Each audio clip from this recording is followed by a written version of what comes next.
విశ్వాసం ఎవరిలో అయితే ఉంటుందో వాళ్ళకి కలవరం ఉండదు. ఎందుకు కలవరం? అప్పులున్నా ఇబ్బంది లేదు, రోగం ఉన్నా ఇబ్బంది లేదు, ఏ సమస్యలు ఉన్నా ఇబ్బంది లేదు.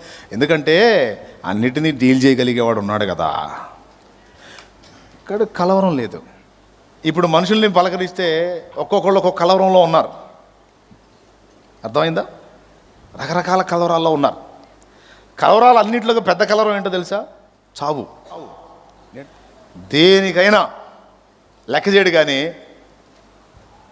చావు దగ్గరకు వచ్చిందంటే మాత్రం ఖచ్చితంగా కలవరపడతాడు ప్రతి మానవుడు. అవునా కదా? దేవుడు అంటున్నాడు, నువ్వు నా యందు విశ్వాసం ఉంచగలిగితే ఆ కలవరం గురించి కూడా నువ్వు ఇంకా ఆ కలవరంతో కూడా పని లేదు. ఎందుకంటే యోహాను సువార్త 14వ అధ్యాయం 1వ వచనంలో, నా యందు విశ్వాసం ఉంచండి, మీ హృదయములను కలవర పడనీయకుడి అన్నాడు. విశ్వసించువాడు కలవరపడని యెషయా గ్రంథంలో చెప్పాడు. కలవరాలు అన్నింటిలోనికి పెద్దది ఏం చెప్పాను? దేని గురించి? పిల్లల చదువుల గురించి కొంతమందికి కలవరం, ఫ్యూచర్ గురించి కొంతమందికి కలవరం, అప్పుల గురించి కొంతమందికి కలవరం, కేసుల గురించి కొంతమందికి కలవరం, ఇల్లు మొదలుపెట్టి అయిపోయిద్దో లేదని కొంతమందికి కలవరం, బ్యాంకు లోన్ పెట్టా వచ్చిద్దో రాదని కొంతమందికి కలవరం, సేవలో ముందుకెళ్తానో లేదని కొంతమందికి కలవరం. రకరకాల కలవరాలు. నాకేందో కంపెనీ జబ్బు వచ్చిందంట, ఈ దెబ్బతో పోతానేమో అనే కలవరం. రకరకాల కలవరం. నేను చెప్తున్నాను, దేనికి భయపడినంతగా మనిషి చావుకు తెగ భయపడతాడు. ఆయన వరంగల్ ప్రాంతంలో నిజంగా జరిగిన సంఘటన. ఓ క్రైస్తవుడు ఓ పల్లెటూరులో చచ్చిపోయాడు. యేసు ప్రభుని నమ్ముకున్నాడు, పెద్ద వయసు వచ్చినట్టుంది, వెళ్ళాడు ప్రభు దగ్గరికి. ఆ వ్యక్తికి సమాధి పెట్టి చేయించడానికి మన సిటీ చిలకలూరుపేట లాంటి పేటలో ఏదో చూసుకొని పెట్టి చేయించాలి. మీలాంటి తెలివైనోడు ఆ సమాధి పెట్టి చేయించుకొని వస్తున్నాడు. ఓ హైవే రోడ్డు పక్కన ఆ పెట్టె పెట్టుకొని ఆ వచ్చే లారీని ఆపుతా ఉన్నాడు. ఇదిగో ఫలానూరు అంటున్నాడు. ఒక్కొక్కడు ఆపుతున్నాడు, కానీ ఆ పెట్టి చూడగానే వెళ్ళిపోతున్నాడు. చివరికి మబ్బు పట్టింది, వర్షం వచ్చేటట్టుంది, వచ్చిన లారీ అల్లా వెళ్తుంది. పాపం వీడికి పెందలాడి వెళ్తే ఆయన చచ్చిపోయిన బాక్స్లో పెట్టి తీసుకెళ్ళి భూస్థాపన చేయొచ్చు. వచ్చిన లారీ అల్లా ఆపుతున్నాడు, పాపం ఎవరు ఆపట్లా. చివరికి చిన్నగా వర్షం పడే పరిస్థితికి వచ్చేసింది. ఈలోపు ఒక లారీ ఆపాడు. ఆ క్యాబిన్ నిండా జనం ఉన్నారు, వెనక ఖాళీ ఉంది. ఏబా ఎక్కడికే అన్నాడు. ఫలానా ప్రాంతం అన్నాడు. ఎంతమంది అన్నాడు. నేను పెట్టా అన్నాడు. పెట్టా, సరే అది వెనకై అన్నాడు. దాన్ని తీసుకెళ్ళి వెనక బాడీలో వేశారు ఈ పెట్టినాయి. అబ్బాయి లోపల ఖాళీ లేదు, నువ్వు కూడా అందులోనే ఆ వెనక బాడీలో ఉండాలా అన్నాడు. సరేలే అని చెప్పని వాడు వెనక ఎక్కాడు. లారీలో ఫుల్గా జనం ఉన్నారు క్యాబిన్లో. దాని వెనక పక్క బాడీలో ఇక్కడ పెట్టేసుకొని నిలబడ్డాడు. కొంచెం ముందు పోయిన తర్వాత చిన్నగా వర్షపు జల్లు స్టార్ట్ అయింది. ఈ వర్షపు జల్లు స్టార్ట్ అయ్యేసరికి వీడు తడుస్తున్నాడు. వీడు ఆ క్యాబిన్ డోర్ దగ్గర పోయి పాప అట్టనే ముడుక్కొని ట్రై చేశాడు, కానీ జల్లు కొడుతుంది. లాభం లేదురా, బాగా ఇబ్బంది పడేటట్టున్నానని వాడు ఒక తెలివైన ఆలోచన చేసి ఆ పెట్టె మూత తీసి పెట్టి లోపల వండుకొని పైన మూత వేసుకున్నాడు. ఆ పెట్టె కంటే మూత కొంచెం వెడల్పు ఉంటుంది కదా, పడ్డ నీళ్ళు పక్కకి వెళ్ళిపోతుంది, వీడి మీద నీళ్ళు పడట్లా, హాయిగా బొబ్బున్నాడు. కొంచెం ముందుకు వెళ్ళిన తర్వాత ఇంకొక ఇద్దరు ఆపారు లారీని. ఆపి ఫలానా ఊరికి అన్నారు. ఆ డ్రైవర్ అన్నాడు, బాయ్ లోపల ఖాళీ లేదు, వెనక కలిసిందే అన్నాడు. పర్లేదు ఎక్కుతాం అన్నారు. ఒకటి తర్వాత ఒకడు ఎక్కారు. ఎక్కేటప్పుడే చూశారు ఆ పెట్టుకెళ్ళి. తీరా లోపలికి దిగిన తర్వాత బండి ముందు గదిలింది.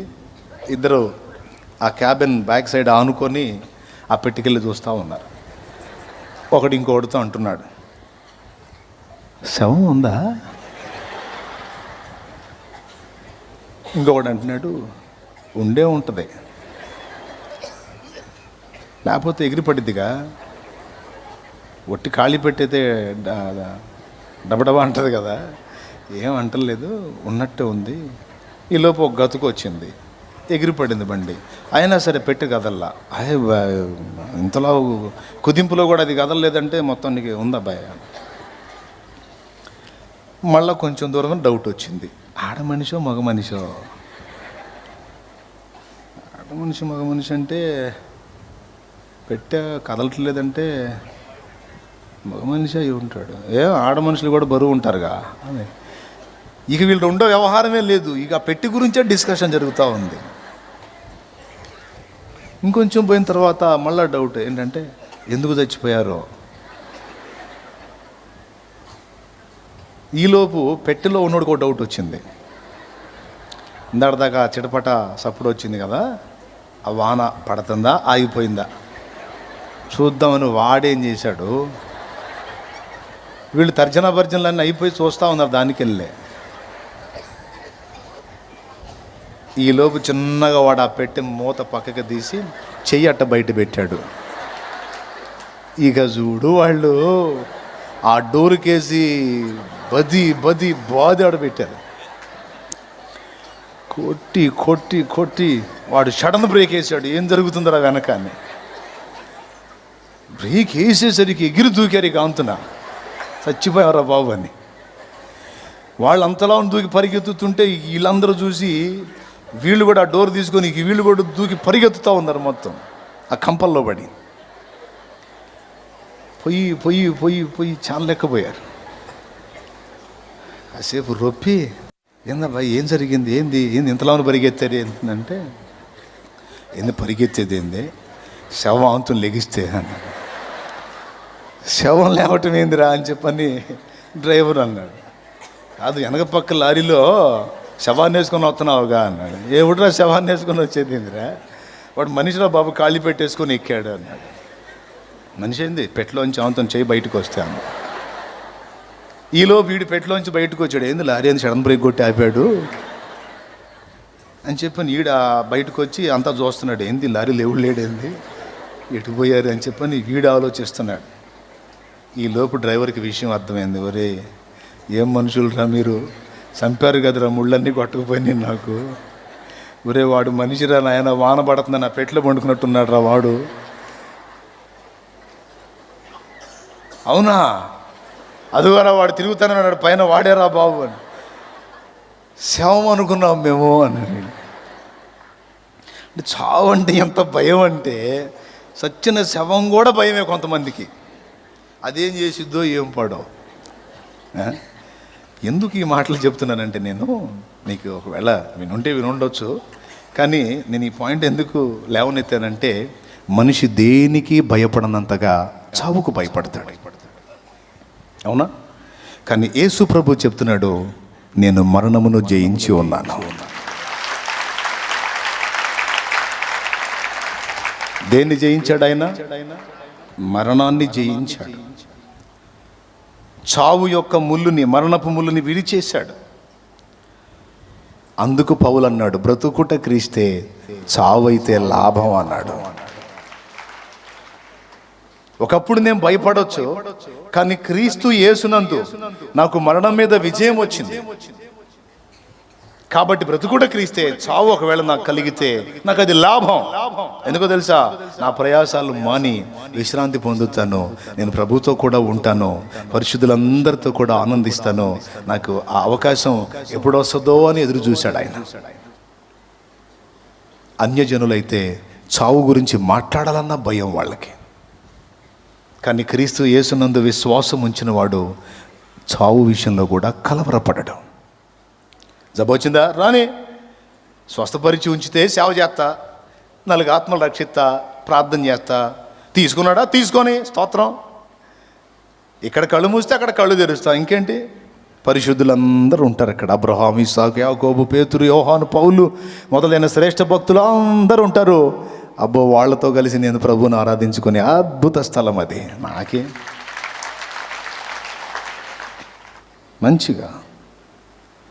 కాబట్టి విశ్వసించిన వాడు దేవుని మీద అన్ని విషయాల్లో ఆనుకుంటాడు కనుక వాని హృదయంలో కలవరం ఉండదు. ఇప్పుడు చెప్పండి, మీరు నిజంగా దేవుణ్ణి నమ్ముతున్నారా? నిజంగా మీరు ఆయన్ని హత్తుకున్నారా? ఆయన మీద ఆనుకున్నారా? ఆనుకోపోతే ఈరోజు నుంచి ఆయన మీద నేను చెప్పినట్లు విశ్వాసం ఉంచండి. నిశ్చయంగా ఆయన మీ పరిస్థితులని చక్కదిద్దుతాడు. ఇక్కడ ఇవ్వాల్సిన కృప ఎక్కడ ఇస్తాడు? ఈ యాత్ర ముగిసిన తర్వాత అక్కడ ఇవ్వాల్సిన కృప కూడా అక్కడ ఇస్తాడు. యేసు ప్రభు ఇక్కడికే దేవుడు కాదు, అక్కడికి దేవుడు. ముఖ్యంగా ఎక్కడికి? తేజోరాజ్యంలో నిన్ను చేర్చుటకు ముందు ఆయన సిద్ధపరిచాడు. ఆయన ఎందుకు విశ్వాసం ఉంచిన ఇక్కడ నీ జీవితంలో జరగాల్సిన కార్యక్రమాలు కూడా జరిగిస్తాడు. కొంతమంది అంటారు, అసలు ఈ లోకాన్ని గురించే అవసరం లేదు, లోకంలో ఏమి ఇవ్వడు అని కొంతమంది అంటారు. కొంతమంది ఏమో అచ్చంగా లోకమే ఇస్తాడని చెప్పినట్టు చెప్తారు. రెండు తప్పే. యేసు ప్రభు ముఖ్యంగా పరలోకం మనకి ఇవ్వడానికి వచ్చి ప్రాణం పెట్టాడు. పరలోకం ఇవ్వటానికి సిద్ధపడిన దేవుడు ఈ నరలోకంలో బ్రతికిన 4 రోజులు కూడా సహాయం చేస్తాడు. ఆ లోకానికి ఈ లోకానికి 2 లోకాలకి ఆయన చాలినవాడు. కాబట్టి ఇది గుర్తించి కలవరం తీసేయండి మనసులోంచి.